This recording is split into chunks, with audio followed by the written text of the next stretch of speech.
Hello everybody and welcome back to Linda Tina TV. If it's not your first time here, if it is your first time, please remember to subscribe, click on that notification bell so that you are notified when I post a new video.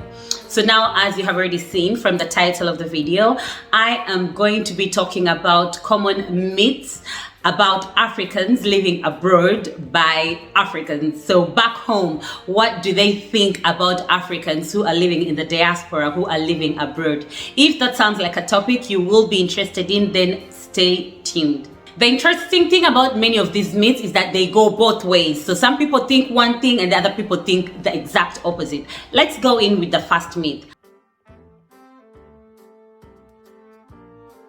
People think back home that Africans living abroad are living life way much better than the life they left back home. Like they think out here it's the real definition of greener pastures.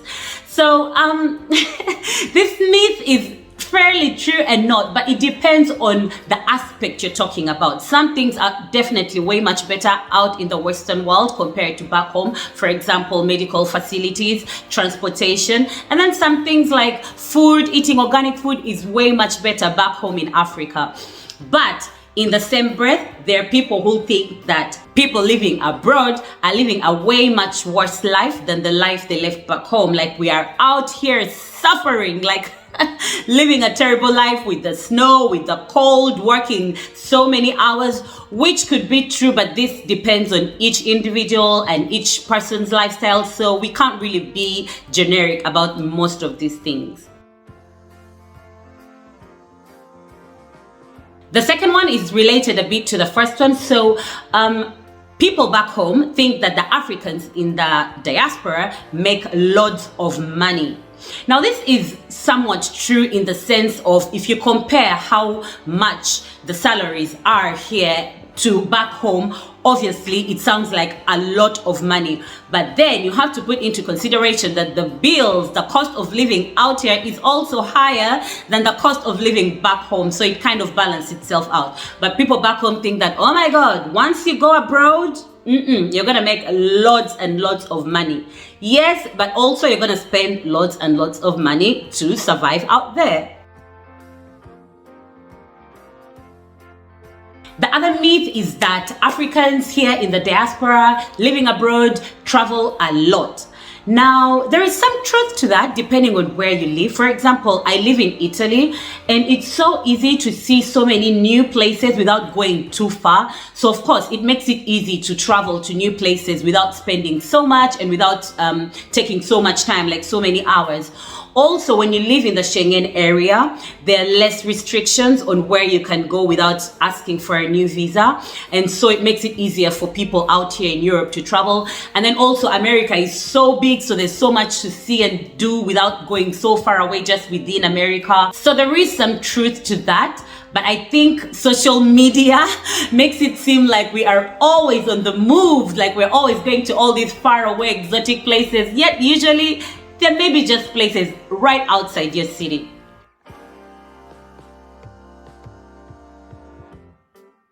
So this next myth is two-sided. Some people back home think that Africans living abroad want to go back home badly, like they miss home badly. There is a category of people who do miss home a lot. I'm one of those people. So yeah, many of us feel that need to go back home, even if it doesn't mean living there permanently, but to go back so often. And when we go home, it's just so nice and so good. We do get homesick a lot, especially for me in the cold weather, or when something big like a wedding is happening back home and I can't be there for it, or when I haven't seen my sisters in a long time, if they haven't come to visit me. So yeah, we do miss home a lot. Now, the other side of that myth is that some people back home think that the Africans living abroad never want to go back home. That kind of links back to the other myth that I told you about, where they think that out here it's the greener pastures. So I mean, if the grass is green on this side, why would you want to go back home? Also, there's a category of people who have found their space and their stability out here in the diaspora, and they honestly don't crave home at all.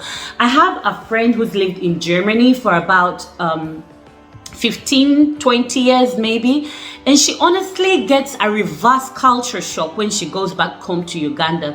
She doesn't feel like she connects anymore to people back home, to everything back home. She doesn't have that familiarity of things anymore.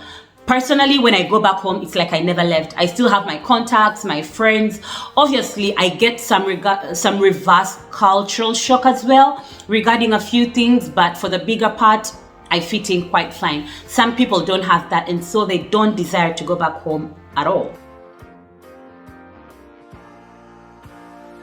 Now, the last one that I usually find very interesting is that the Africans back home think that the Africans living abroad think that they are better than them. Did that make sense?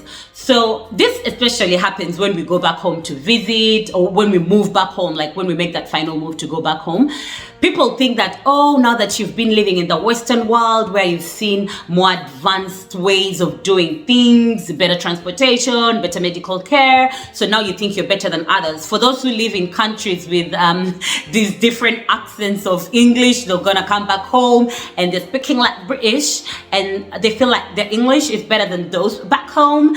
And then even those living in America will come back with all these accents, and you know, for some people it's sort of an upgrade, and so they think that you think you're better than others. Some people who live in the diaspora do think that they're better than others, but how I can explain this is that when you see the world, generally when you see the world, when you travel, when you visit places, when you interact with people of different cultures, your mind opens up a bit more.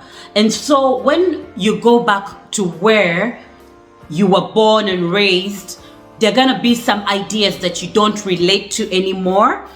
And then also you're gonna be bringing in some new ideas that you have learned from where you have been.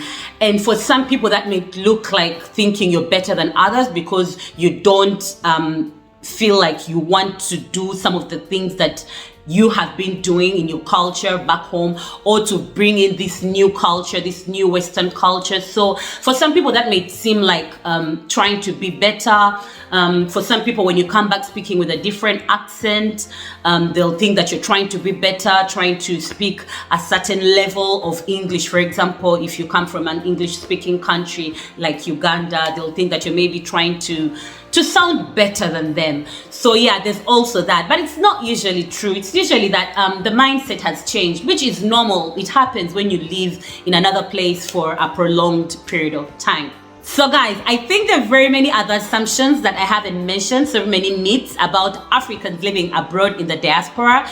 Please do leave them down in the comment section, and maybe we can also have a part 2 of this video if something else comes to my mind. But for now, I'll leave this video here. Thank you so much for watching, and see you in my next one. Bye bye.